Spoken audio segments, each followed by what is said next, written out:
This awesome person, Dave Eggers, and his co-founder, Nineveh Caligari, founded 826 Valencia 20 years ago with this idea around our teachers needing help and this focus on writing and a really wild storefront that sells supplies for pirates.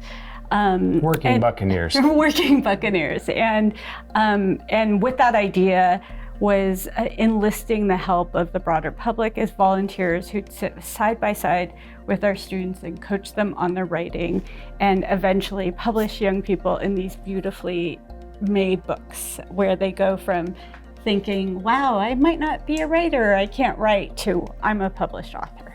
Now we're 20 years on, and Bita's expanded the program into the Mission Bay and into Tenderloin with whole freestanding, second and third centers, and the demand is still there because there's always going to be students that need that one-on-one attention. There's always going to be teachers that say, and parents that say, can you help this young person just understand these concepts, become a better, more confident writer, give them that sort of confidence, that sort of boost that makes them feel happy to go to school the next day and not,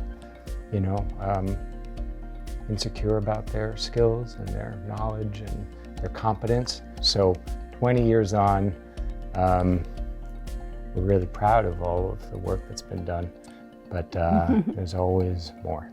The state of literacy in California, about 40% of our students in California and third graders are meeting standards, 40%. And when you think of third grade as a predictor for high school graduation, I think that's very dire.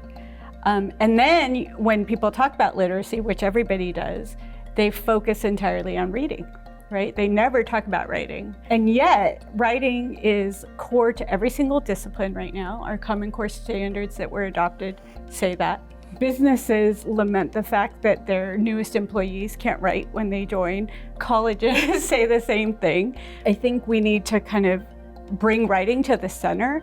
If we do that, what we'll see is that the students are then having the power, right? When you put the pencil in students' hands and they're expressing who they are, they're telling their truth, you're really creating kind of a new narrative for the nation, right? The power of writing and what our kids can do, what they can teach us through their voices is just so essential.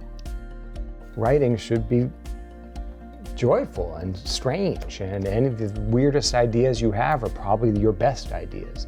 And anytime any kind of system or how-to book or whatever tries to sort of step on and squash that, the strangeness, the weirdness, that's a shame.